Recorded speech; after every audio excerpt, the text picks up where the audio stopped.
Hoje nossa conversa, nosso bate-papo muito interessante é com o deputado estadual, que já foi deputado federal, que conhece tudo de política, que é coronel PM, também conhece tudo de segurança, Paulo Ramos.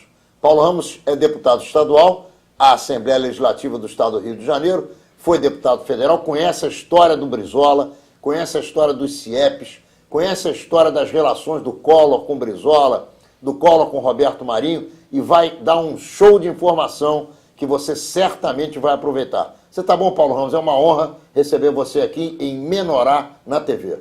Eu quero, pelo menos, te agradecer uma coisa. Não só o convite, mas também ter me promovido. Na verdade, eu não sou Você é major? Eu sou major. Que coisa louca. Mas é que, para mim, você é coronel. Não, major também quer dizer maior. É isso aí. Então, tá tudo eu já bem. fiquei como maior. Né? Tá bom. Então, uma alegria grande. É uma honra receber você aqui. Pela primeira vez. Não tive ainda a oportunidade de bater esse papo com você. Não, esse papo não, mas já estive aqui. Já esteve aqui há muito tempo. Há algum tempo. É que eu estou esclerosado, meu amigo. Nós, né? É isso aí. Menorá na TV entrando no ar mais uma vez.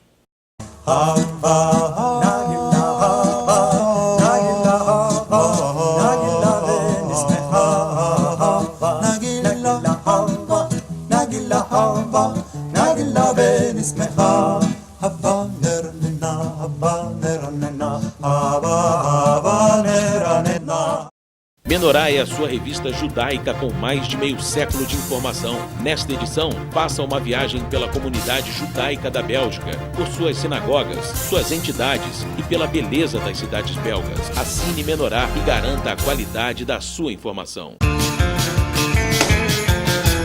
Paulo Ramos, como é que começou a tua vida? Quem foram seus pais? Como é que você conseguiu, como todos nós conseguimos de alguma maneira, dar a volta por cima das dificuldades?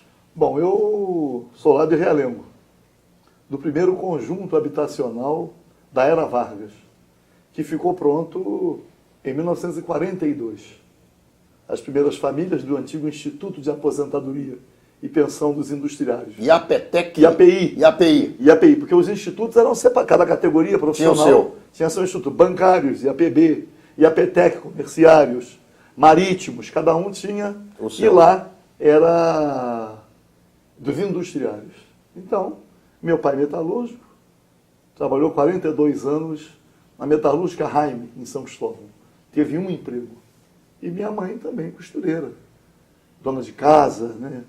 Porque naquela época as mulheres é que ficavam com a responsabilidade maior da criação dos filhos. Né? Ô Paulo, eu tenho certeza absoluta que alguma química do teu pai e da tua mãe passou para você a ideia de defender o direito, de defender o reto, de defender as coisas corretas, e por isso você precisou ingressar, depois de ter entrado na PM, ingressar na política. O que é que na relação dos teus pais com você te clicou essa ideia da defesa da lei como um todo? Na verdade, lá Realengo, primeiro conjunto, os trabalhadores foram para lá. Última Guerra Mundial, os trabalhadores, com o impulso da Era Vargas, com a sindicalização, os trabalhadores começaram a estar muito mobilizados. Já tinha havido, obviamente, a Revolução de 1917, na União Soviética, né? E os trabalhadores, terminada a guerra, com a legalização do Partido Comunista, a tendência, os trabalhadores ou eram do PTB ou eram do PCB. E lá o bairro era um bairro que reunia muitos líderes sindicais. Os fundadores de vários sindicatos moravam em Realengo. Eu cheguei a conviver, né, com alguns. Então existiu lá o que a gente chama assim, uma formação política. Os velhos, como a gente dizia na época, eram até muito mais novos, né, do que a minha idade de hoje, mas nós sempre falamos isso. Quando encontramos amigos de infância, os velhos, eles tiveram uma preocupação, não só através dos clubes socio-recreativos, como também através da associação de moradores, que eles chamavam Conselho de Locatários, porque a política habitacional da Era Vargas não consagrava a propriedade. A casa própria não, era o direito à moradia. Então era um aluguel simbólico. Então os moradores eram locatários, pagavam um aluguel simbólico, 30 anos depois seriam donos da casa. Mas não podiam alugar, não podiam vender, tinham que morar. era uma espécie de leasing social. Então ali, não é, veio a formação política. Lá vários companheiros meus, me lembro que numa fase, um período interessante, eu presidia o Clube de Oficiais da Polícia Militar, um amigo meu de infância presidia o Sindicato dos Dentistas, um outro amigo de infância presidia o Sindicato dos Gráficos, um outro amigo de infância presidia o Sindicato dos Rodoviários. Como é que você entrou na PM? Isso não foi coincidência. Ingressei na PM da seguinte maneira. Filho de operário, na época, não tinha muita escolha. As opções, né? Então, eu sempre brinco e digo o seguinte, é igual o coelho de parque, né? O coelho fica lá debaixo daquela tampa, tira, para onde ele está virado, ele entra. E me lembro que eu estava terminando de prestar o serviço militar, era soldado do Exército, na escola de equitação em Realengo mesmo, e cheguei em casa um dia à tarde, ligo o rádio, na Rádio Jornal do Brasil, tio... Mas por que equitação? Isso é importante para mim, não, pessoalmente. Era listado. Porque era mais fácil. Não, nós não escolhíamos. Você era jogado para... Eu fui servir. E você gostou disso? Gostei. Foi bom para você? Eu sou até um defensor do serviço militar para o jovem. Não, mas eu digo, você gostou do serviço de equitação? Ou do serviço militar dentro da equitação? Na verdade, ali formava, né, os cavaleiros. Os cavaleiros, Mas caí para servir ali. Mas você conseguia montar cavalo ou o teu serviço era de outra natureza? Eu trabalhava numa sessão, chamada sessão técnica. Tá certo. Aliás, não cheguei nem a lavar cavalo. Tá certo, eu entendi. Eu entendi uma outra coisa, agora compreendi bem. Mas então, liguei, um dia chego em casa, ligo o rádio, na Rádio Jornal do Brasil, era o Majestade, né, aquela voz bonita, anunciando. Estão abertas as inscrições para... E eu, no dia seguinte, fui ao quartel, até aconteceu um episódio interessante. Eu fui pedir dispensa para ir lá me informar sobre o que era exigido, né? E o tenente Aparício, né? Me lembro até o nome dele. Não tem problema não. Vai ter que descarregar um caminhão de saco de cimento lá no Valqueire. Depois pode você ir pra vai, casa. Na volta você passa lá. Ainda fui lá carregar aqueles sacos de 60 quilos. E falo isso com alegria, não tenho nenhum... Acho que era isso mesmo. Porque o que não mata engorda, né? Claro, eu sou um defensor. Se a gente não aprender com essas coisas, não dá nem para contar a história depois. Eu sou um defensor do serviço militar porque eu acho que orienta muita coisa.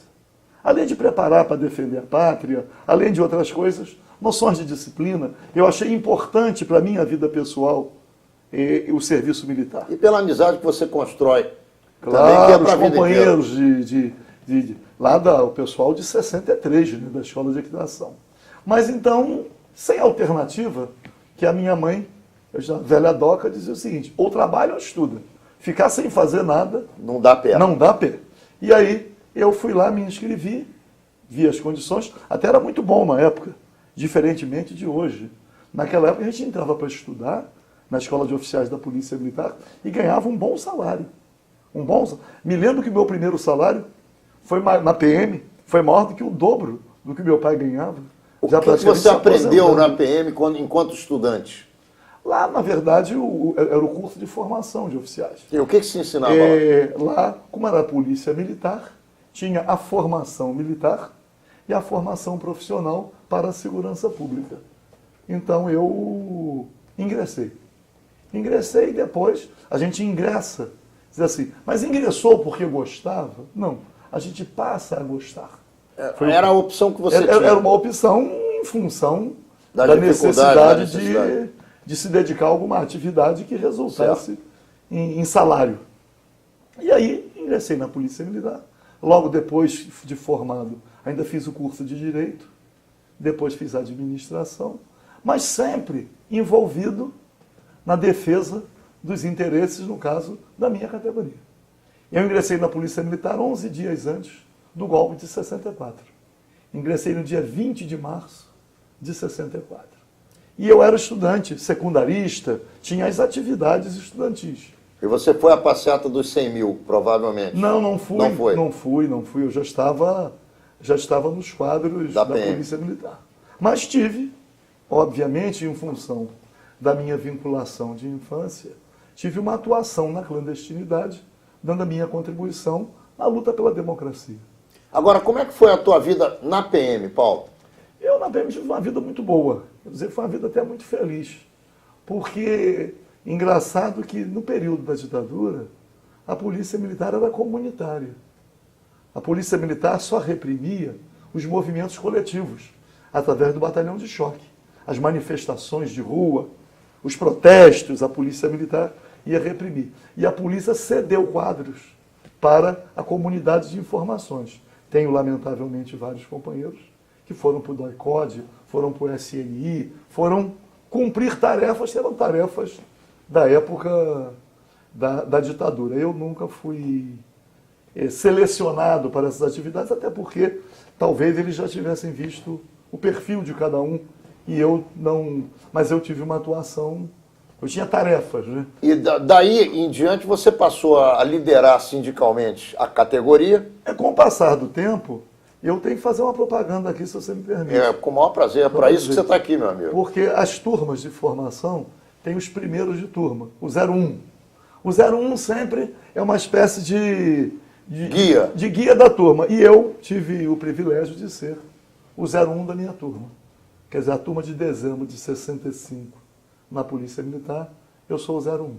O 01 é o melhor aluno. O primeiro da turma. O que saiu. Não o melhor.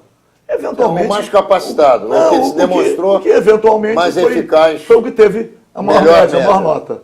Não Tá quer certo. dizer que eu fosse o melhor, eu tenho vários companheiros que eu sempre respeitei e foi uma fatalidade. Outros estariam também em condições de chegar lá. De chegar lá. Mas bom, e aí cheguei. sendo 01, e aí? Como eu também já era muito atuante, eu comecei a me envolver muito também nas reivindicações.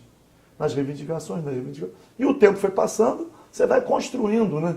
Não vou dizer uma liderança, mas vai construindo uma referência. E isto, obviamente, me empurrou também para a atividade política. Que depois fui presidente do Clube de Oficiais da Polícia Militar do Corpo de Bombeiros. Antes de ser presidente, integrei várias diretorias. Então, culminou por eu ser praticamente... passar por um processo que me levou para a atividade político-partidária. Quem foi que te convidou e para onde? Eu já era militante. Você já num partido específico? Não, na época, Arena e MDB. Certo, você era do MDB, sem dúvida nenhuma. Tinha uma identidade maior, porque eu, na luta, né, contra a ditadura, a minha tarefa era tirar cópia dos documentos que passavam pelos quartéis, documentos confidenciais, documentos que tivessem alguma vinculação com a atividade política. Levantar os presos, conhecer, né, onde presos políticos estavam, e tinha meu contato, que eu dava uma contribuição financeira. Então, como é que você chegou ao partido? Como o tempo foi passando, quando começou o processo de abertura, eu também fui saindo dos muros dos quartéis para uma situação que eu chamo assim, primeiro semi-clandestinidade e depois a partir, principalmente de 1977, e tive uma proximidade muito grande com um vereador já falecido, que era do MR8, Antônio Carlos Carvalho. O Paulo Ramos foi do MR8, tem essas... Mas não é isso. Não tive vinculação. Certo. Tive vinculação porque... E o que significava, na época, ser do MR8? Não, eu nunca fui do MR8. Movimento Revolucionário Palmares. 8 de outubro. Não é o Palmares, Palmares é outro. VAR Palmares VAR Palmares é outro. O MR8 era em homenagem ao 8 de outubro do Che Guevara. Tá. Mas eu tinha vinculação, embora eu não fosse integrado, não fosse dos quadros. Certo. O meu contato era do MR8, para quem eu transmitia as informações que eram importantes. Então, mas tive contato com o pessoal do MDB, não só com quem estivesse organizado, mas todos do MDB eu tive contato e me lembro o MDB lançou o Euler Bentes, né, da presidente da República. Eu lembro que eu quase fui preso porque o Jornal do Globo publicou a reportagem sobre uma reunião que houve na Avenida Rio Branco, sobre o Euler Bentes, que compareceu para se reunir, né, com o pessoal do MDB. Aí colocaram, o único militar da ativa presente foi o Major Paulo Ramos. Quase que eu fico preso. Mas era uma fase de abertura política. Então, em 78 eu não saí candidato, em 82 concorri e perdi. Em 86 eu fui candidato e fui eleito deputado federal para a Assembleia Nacional Constituinte. Exerci depois... Aí não no MDB? No PMDB. No PMDB. Depois ingressei no PDT. Logo depois da Constituinte. Como é que foi o teu ingresso no PDT? A convite de quem e por quê? Porque eu convivi na Constituinte com parlamentares de todos os partidos. E estando lá, eu percebi, você tinha afinidade, de que a minha afinidade, o meu pensamento coincidia. Os meus votos também coincidiam com os votos da bancada do PDT. E o meu grande irmão Brandão Monteiro, com quem eu tinha muito contato, o Brandão foi uma espécie morreu muito cedo, era uma excelente pessoa. Uma pessoa, às vezes, para quem não conhecia, aparentemente dura, mas de um coração do tamanho Brandão era um grande companheiro. De um gigante. E aí o Brandão, eu tinha inclusive uma situação interessante, que eu no serviço ativo da Polícia Militar, nas reivindicações, tive vários enfrentamentos no primeiro governo Brizola, chegando a ficar preso várias vezes. E o Brandão conseguiu promover essa aproximação e eu culminei ingressando no PDT. Você pode contar um desses enfrentamentos? Não, porque eu organizei as mulheres. Porque nós tínhamos no Aí foi preso por causa disso? Nós tínhamos no governo Chagas invadido o Palácio Guanabara, em 1980. Foi até um dos maiores movimentos já acontecidos com a participação de oficiais da Polícia Militar e do Corpo de Bombeiros. E fiquei preso. E no governo, quando chegou o primeiro governo Brizola, tudo foi feito para impedir que os oficiais se mobilizassem. E eu organizei as mulheres.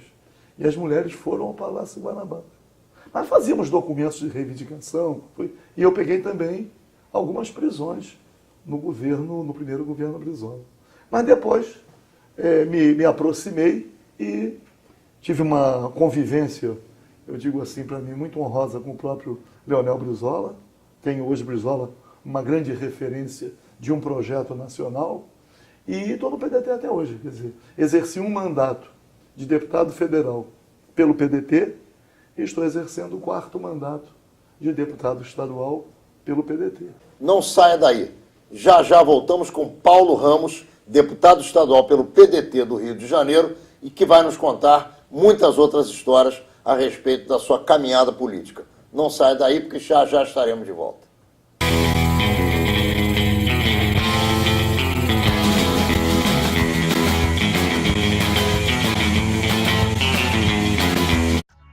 Com quase 2 meses de funcionamento, o moderno trem urbano de Jerusalém já cativou os moradores e produz novas belas imagens da cidade. Sua linha atravessa Jerusalém do Monte Herzl, onde é o museu, o cemitério das personalidades históricas e o Yad Vashem, até a Rua Dayan, nas proximidades da Universidade Hebraica. A cada clique da máquina fotográfica, novos ângulos surgem da velha Jerusalém. Passando pela Rua Jaffa, o trem tem pontos na Jaffa Gate, principal entrada judaica de Jerusalém Antiga, e pelo Portão de Damasco, importante entrada árabe. E nos vagões, a integração de árabes e judeus é total. Os muito ortodoxos continuam usando os ônibus especiais. A Rua Jaffa, praticamente falida durante os anos da construção da linha, voltou à sua vocação comercial de centenas de anos.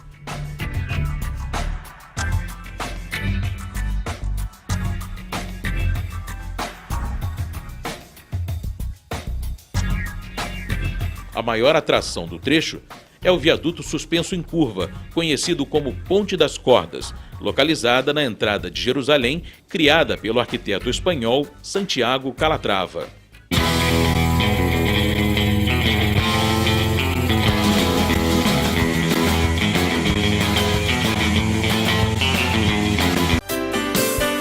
A Biovet Serviços elimina pulgas, formigas e baratas. E o melhor, você nem precisa sair de casa. Proteja seu patrimônio contra cupins. Com uma frota moderna, vamos à sua empresa. Biovet Serviços, com respeito total ao meio ambiente. 3213-7900, 3213-7900. O gato não é um problema apenas da Light, ele prejudica todo mundo. E você vai entender por quê. Um bom exemplo é esta rua. Ela está certinha, com energia chegando para todas as casas. Aí um dia, sem ninguém perceber, um espertinho arruma um jeito nada legal para usar energia sem pagar. Faz um gato, outro imita e resolve fazer também. Sabe o que acontece? A rede da Light fica sobrecarregada, a luz pisca, pode queimar eletrodomésticos, em alguns casos falta e deixa todo mundo no escuro. Os espertinhos que não pagam a conta costumam desperdiçar energia. Eles prejudicam todo mundo, não só os vizinhos. Só com a energia furtada na área da Light seria possível iluminar o estado do Espírito Santo inteiro. Todo mundo perde. O planeta, o consumidor e até quem faz o gato. Por causa do gato, os consumidores da Light pagam uma conta maior e o planeta paga o custo do desperdício. Se todo mundo estiver legal, tudo melhora. Para saber mais, acesse o Conexão Light. Ainda existe muito a fazer. E a Light trabalha sem parar. Menorá é a sua revista judaica com mais de meio século de informação. Nesta edição, faça uma viagem pela comunidade judaica da Bélgica, por suas sinagogas, suas entidades e pela beleza das cidades belgas. Assine Menorá e garanta a qualidade da sua informação. Conversando com o Brizola, apresentando-se ao Brizola, quando nós tivemos que encerrar o nosso primeiro bloco. E aí? Eu ingressei no PDT no final de 88, logo depois de promulgada a Constituição. Participei do processo constituinte, foi um processo muito rico. Lamentavelmente, a Constituição, promulgada no dia 5 de outubro de 88, não entrou em vigor.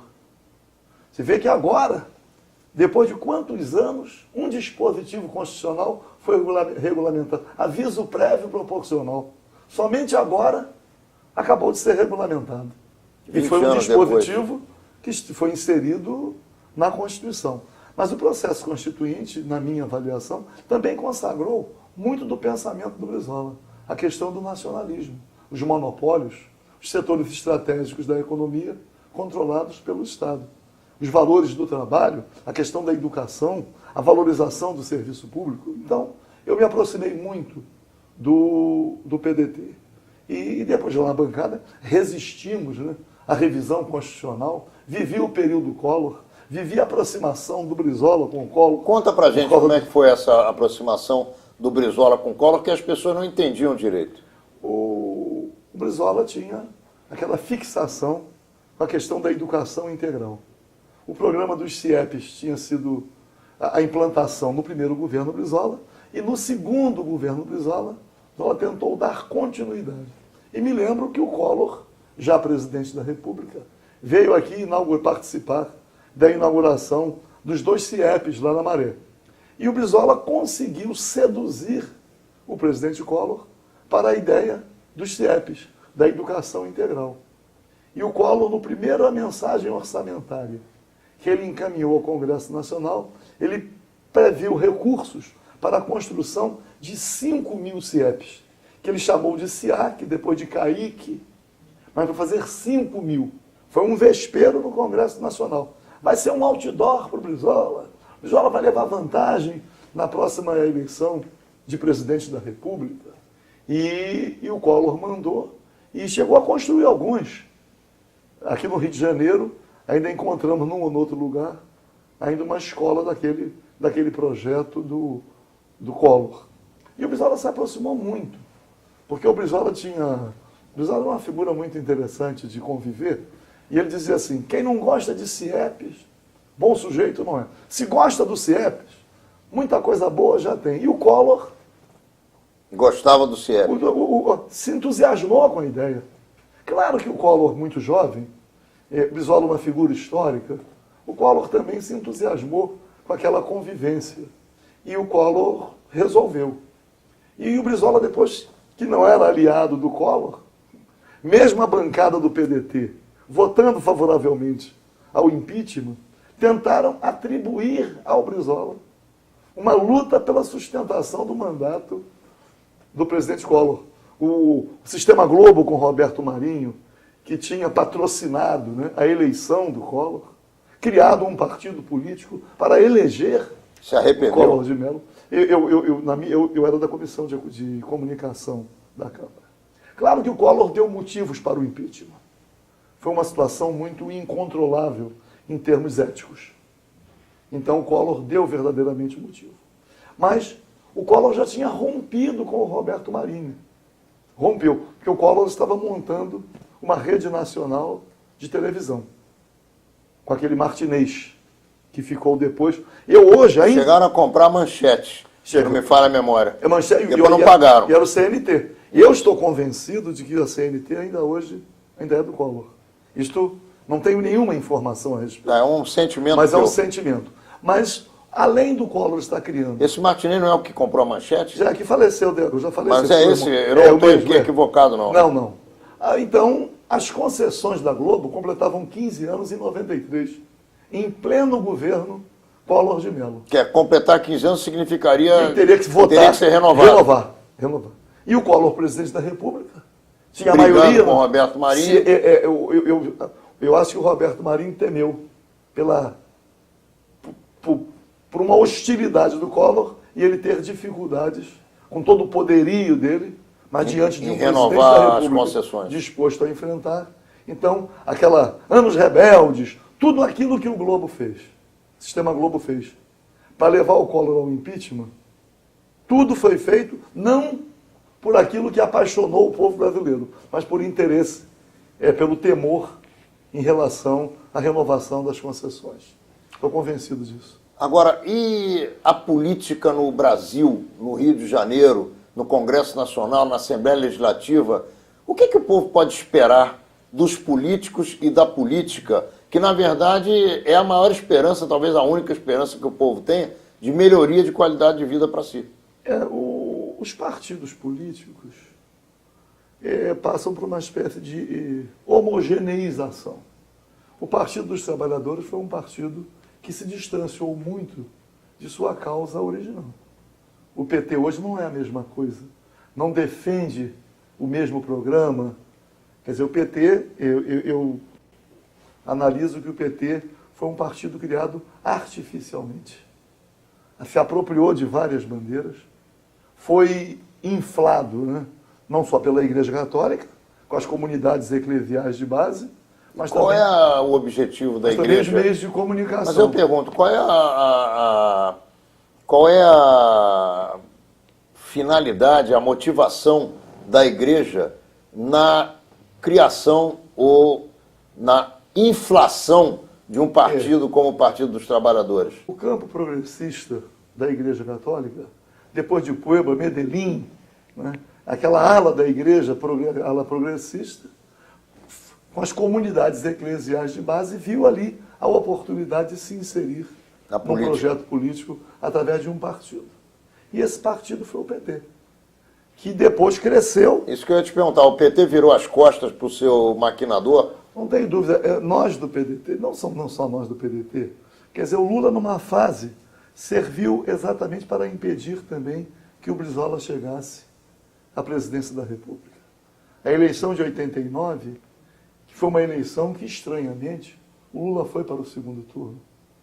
Já há comprovação de que houve fraude no primeiro turno, na eleição presidencial. Quem deveria ter ido pelos votos para o segundo turno com o Collor era o Brizola. Como é que você analisa o Lula?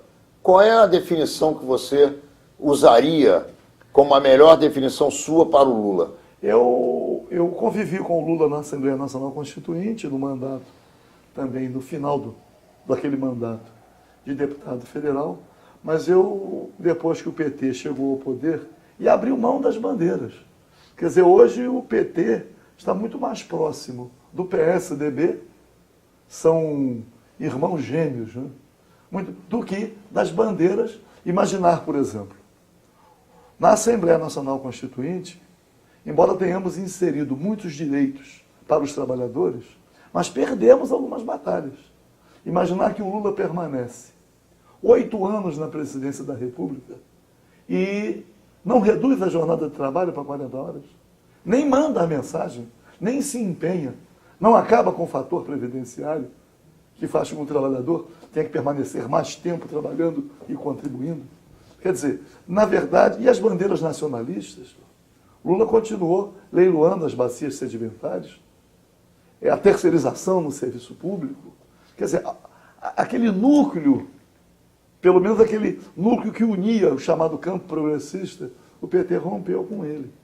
E o Lula ficou 8 anos na presidência da República, obviamente promovendo alguma mudança, mas eu não vi mudanças assim tão significativas, que o capital financeiro é o que manda, né? O pagamento da dívida. Agora, Paulo Ramos, o que o povo brasileiro pensa e imagina do Lula não é exatamente o que você pensa e o que eu penso. Então, como é que esse Lula, como ser humano, como político, como homem de comunicação, porque ninguém pode ser político sem saber se comunicar corretamente, como é que esse Lula consegue quase 90% de apoio popular, nós todos sabendo que não é essa maravilha toda? Não, o presidente da República, que depois de 8 anos sai com 90%, é porque não tem oposição. Isso foi produzido com a máquina da comunicação. O Lula preencheu, atendeu os interesses do grande capital financeiro e do grande capital industrial. Mas, em relação ao povo brasileiro, as melhorias foram muito pequenas, embora o discurso, né, foi bonito. Colocou 30 milhões. Bom, o IBGE agora no censo de 2010 diz que quem ganha mais de R$ 1.200 é classe média. Pô. Então há uma turma boa de R$ 1.200 nesse grupo de 30 milhões. Nós olhamos os índices de desenvolvimento humano no Brasil, comparativamente com outros países. Não é bom. Não é bom. O Brasil é um dos países...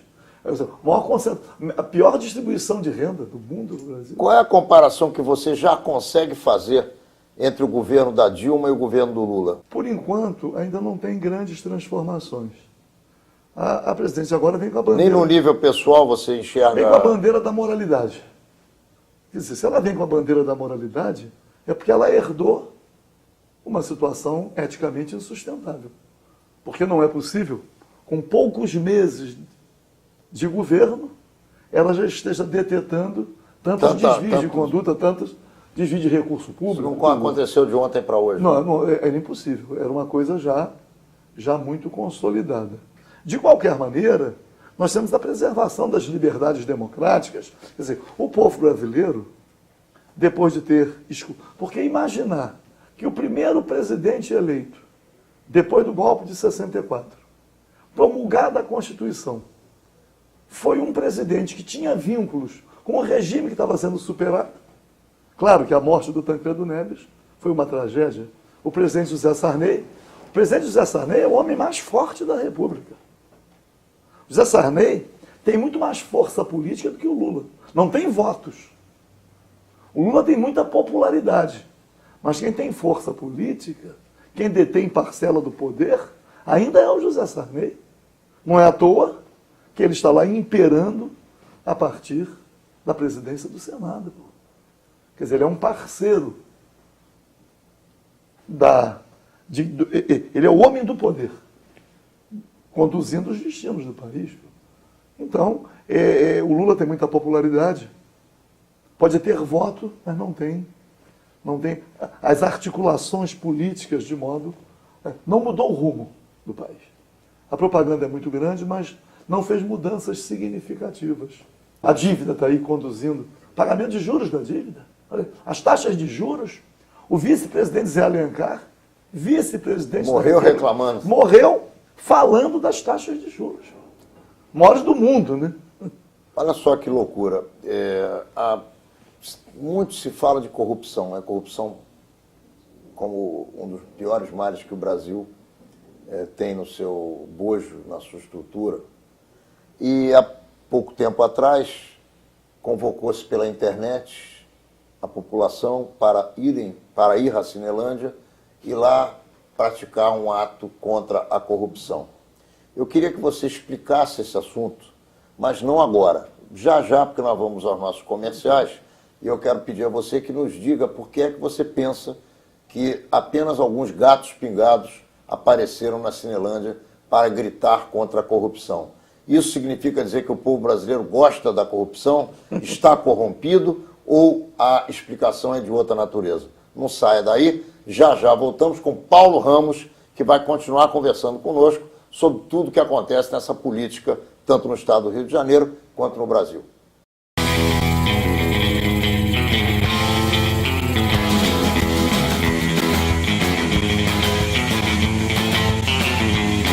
Cientistas de Israel mostram pela primeira vez a levitação magnética por armadilha quântica. O material supercondutor gelado fica travado no espaço afastado do magneto. Não flutua, mas fica parado, mantendo-se em qualquer posição em que seja colocado. Enquanto estiver frio, pode ficar inclinado e até de cabeça para baixo. Com um ímã simétrico, o condutor pode girar sem quebrar o campo magnético. A inovação física deste impressionante efeito é que o campo magnético fica travado dentro do supercondutor e não fora. A nova descoberta permite movimento sem atrito de forma impressionante, inclusive de cabeça para baixo. E o condutor nem está tão gelado assim, porque a todo momento vemos o cientista pegar com a mão desprotegida o objeto colocado em movimento. Isso pode ser uma revolução nos ainda incipientes trens de levitação magnética.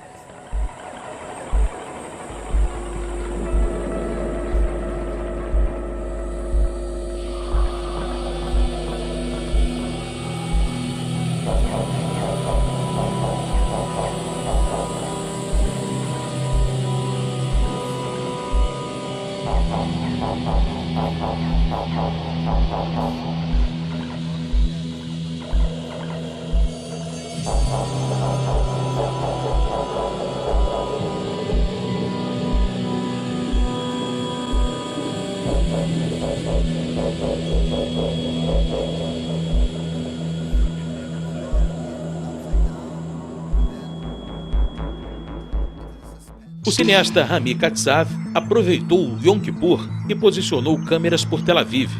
Veja o belo resultado do dia, passando em apenas 1 minuto.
Caio Márcio, 8 horas de treino diário para os Jogos Olímpicos. Leonardo, 8 horas de trabalho diário nas obras da Transoeste. Caio Márcio, 12 medalhas em torneios internacionais. Leonardo está construindo a estrada que vai ligar Santa Cruz à Barra, abrindo caminho para o BRT. Caio Márcio, recordista mundial em piscina curta. Ah, que foi? Tá cansadinho? A Transoeste é um dos grandes projetos da cidade olímpica. O Rio mais desenvolvido, mais integrado, melhor para todo mundo. Junte-se a nós, no cidadeolimpica.com. Você já imaginou passar 365 dias de férias?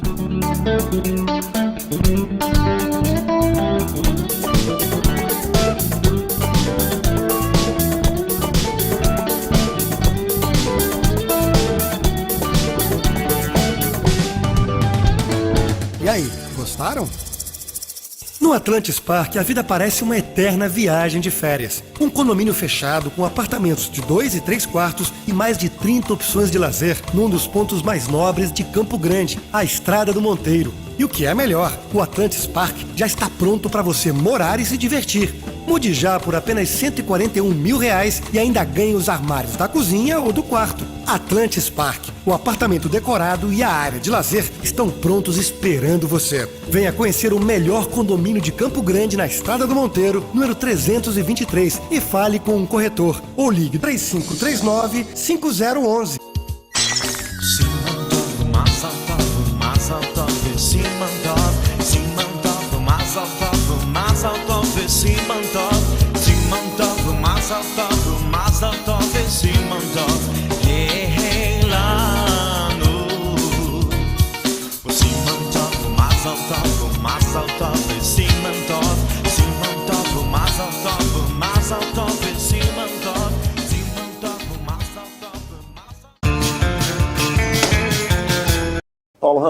corrupção, a manifestação no mesmo lugar da passeata dos 100 mil, nós acabamos vendo alguns milhares de gatos pingados.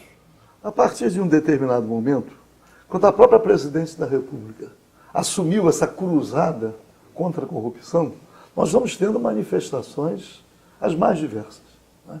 Imaginar, por exemplo, a Firjan, aqui no Rio de Janeiro, organizou um ato para homenagear os senadores da República que formaram aquela frente contra a corrupção. A Firjan reúne parcela dos corruptores. Eu digo isso lamentando, porque nós sabemos que o grande empresariado corrompe. É o grande empresariado que ganha as obras sem licitação. São eles que são os corruptores. E aí a sociedade como um todo também se corrompeu. Os valores hoje na nossa sociedade estão muito esgarçados. Eu vi no jornal uma carta interessante. O cara diz assim, eu vou lá para passeata contra a corrupção. Vou levar um dinheiro trocado, que é para dar para o guarda onde eu vou estacionar irregularmente. Quer dizer, hoje, né? A malemolência do carioca. Os padrões estão muito relativizados. Mas é claro que o povo é vítima. Pô. Nós estamos numa situação no Rio de Janeiro, também de muita propaganda, mas a degradação dos serviços públicos, os servidores abandonados. Ô Paulo Ramos, tem muita gente reclamando na área da saúde de que as pessoas têm morrido nas filas, não têm sido atendidas, têm sido jogadas de um hospital para outro, e isso realmente é uma catástrofe. Como é que você enxerga essa questão? Primeiro, tem a rede de saúde no Rio de Janeiro, que tem uma participação do governo federal, que aqui foi capital. Então temos vários hospitais federais, diferentemente de outros estados. Temos a rede estadual e as redes municipais. Tudo congestionado. A oferta de doença tem sido muito maior do que a capacidade de dar um atendimento. Agora, quando o governo tem a visão de privatizar, não privilegia o serviço público, não prestigia a saúde pública, como não prestigia a educação pública. A segurança pública está aí. Os bombeiros na rua. De repente, todo mundo toma conhecimento que um bombeiro, soldado, ganha R$950. Se o bombeiro, e o PM também. Pô. Então, vai ver a remuneração dos profissionais de saúde, sem plano de cargos, carreiras e salários. Os profissionais da educação, a educação no Rio de Janeiro, alcançando os piores patamares em relação às demais unidades da federação. Situação da saúde também imaginária, eu digo isso lamentando. Porque é muito difícil ser governo. Ninguém é oposição querendo destruir qualquer governo. Eu não quero destruir a imagem do governador Sérgio Cabral. Não quero destruir o governo. Mas não é possível concordar com a extinção do Instituto de Infectologia São Sebastião, lá no Caju. Extinguiu. As equipes formadas ia fazer 119 anos, com reputação no mundo, pelos trabalhos realizados. Imaginar que está extinguindo a rede ASERJ, que atende ao servidor público. Então, é uma situação. Os recursos para a educação, não há investimento. Então, é muito difícil. E o Rio de Janeiro, né, experimentando aí uma perspectiva muito grande, é campeonato mundial, Olimpíada. O encontro da juventude católica. Católica, tudo para o Rio de Janeiro. Você que viveu na Câmara de Vereadores, tem experiência. Imagina o caso do Maracanã. O que é que podia existir no Maracanã que não atendia às exigências da FIFA? Pô? Estava outro dia no jornal mostrando que a Odebrecht, que é uma das empresas que está lá reformando o Maracanã, vai fazer em São Paulo o estádio por 1/3 do que está custando a reforma do Maracanã. Vai gastar 1 bilhão no Maracanã e lá 300 e poucos milhões para fazer um estádio novo. Pô. O Maracanã, que era um símbolo, pô, já tinha passado por reforma para o Pan-Americano, de repente para o Campeonato Mundial. Não atende às exigências da FIFA. É duro. Agora vão derrubar o viaduto da Perimetral. Quer dizer, não tem obras. Quais são as outras prioridades? Aí, saneamento básico, Baía de Guanabara continua poluída. Então, são situações, assim, muito preocupantes. E eu, por exemplo, não consigo me aproximar do governo, porque eu vejo que o serviço público, principalmente, e todos os serviços públicos, estão sendo muito precarizados. E os servidores.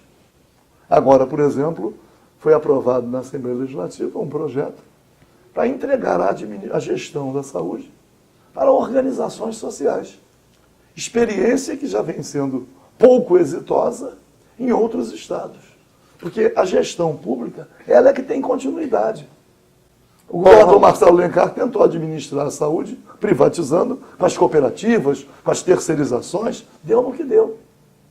Agora, no segundo mandato, o governador Sérgio Cabral quer entregar a gestão da saúde para organizações, as OSs. Vai ter problema.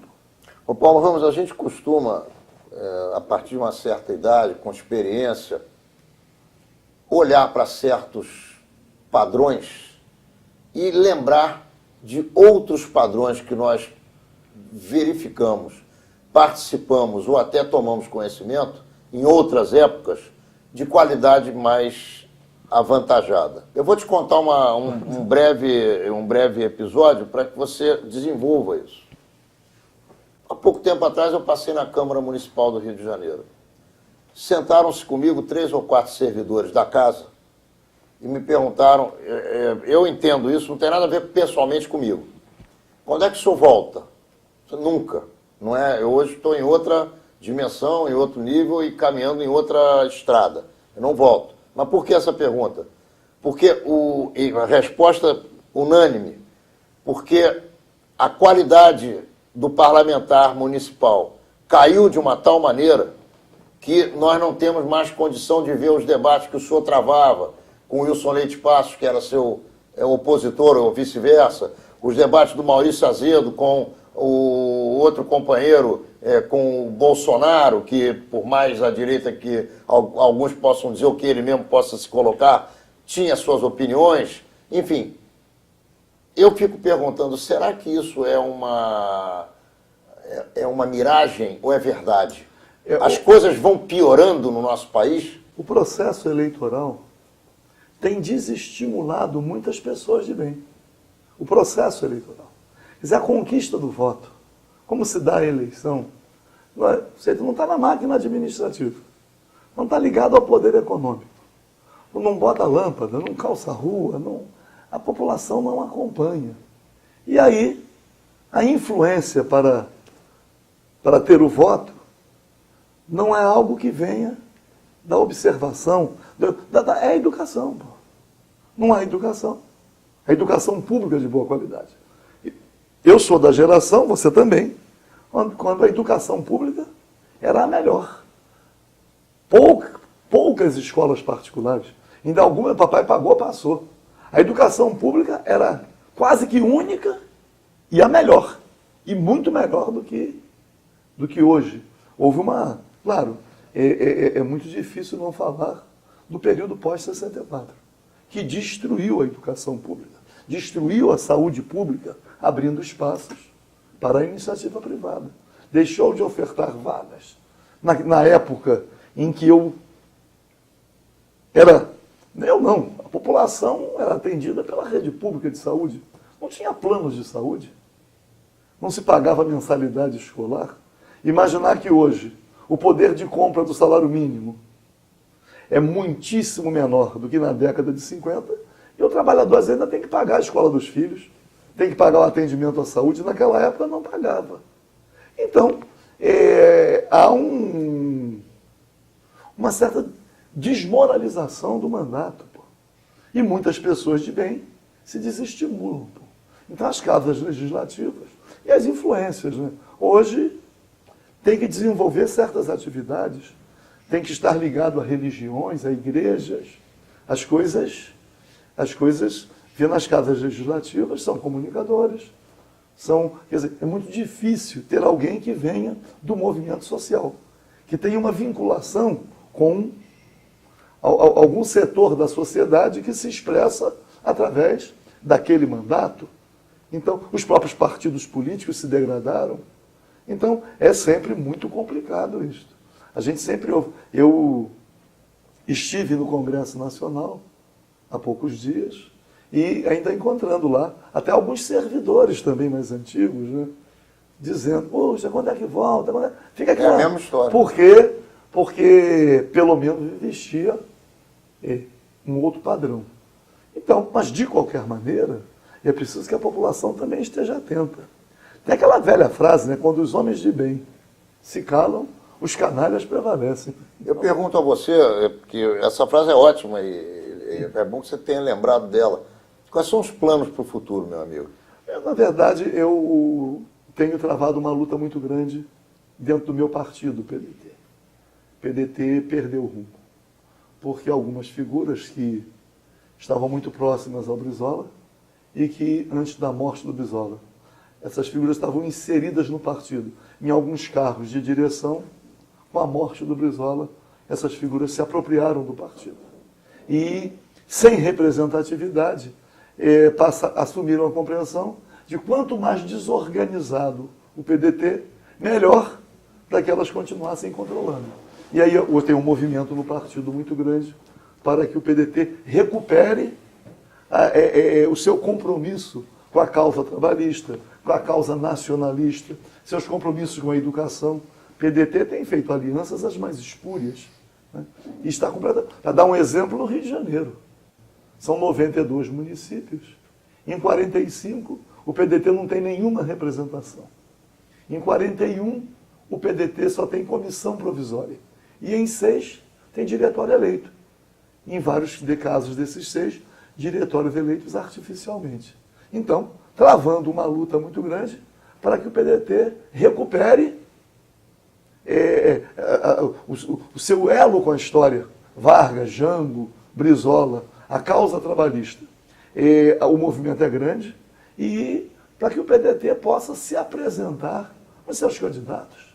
Ano que vem, eleição municipal, o ideal seria que o PDT estivesse organizado em todos os municípios, apresentando seus candidatos a prefeito, seus candidatos a vereador, sem fazer alianças que, às vezes, fazem com que a população perca, né, o PDT como referência. E 2014, PDT estruturado tem a obrigação de lançar candidato ao governo do Estado.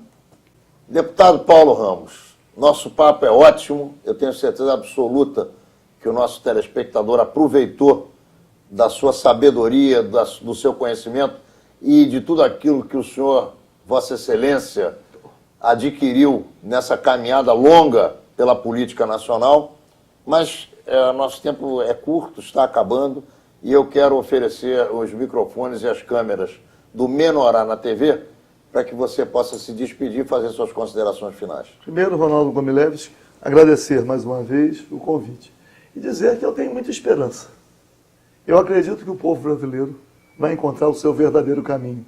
E uma participação de todos, uma participação efetiva, com partidos políticos tendo identidade própria, para que a população possa distinguir no momento da escolha, para que haja uma moralização no trato da coisa pública. Tenho certeza que tenho esperanças de que brevemente poderemos estar vivendo num país soberano e socialmente justo, onde as pessoas possam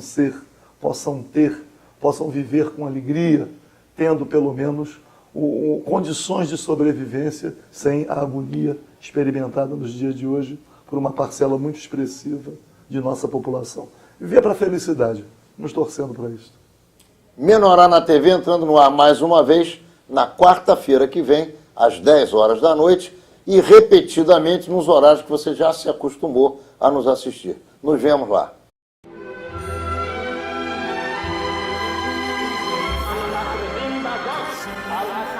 מדינה יהודית בארץ ישראל, היא מדינת ישראל.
Menorá é a sua revista judaica com mais de meio século de informação. Nesta edição, faça uma viagem pela comunidade judaica da Bélgica, por suas sinagogas, suas entidades e pela beleza das cidades belgas. Assine Menorá e garanta a qualidade da sua informação.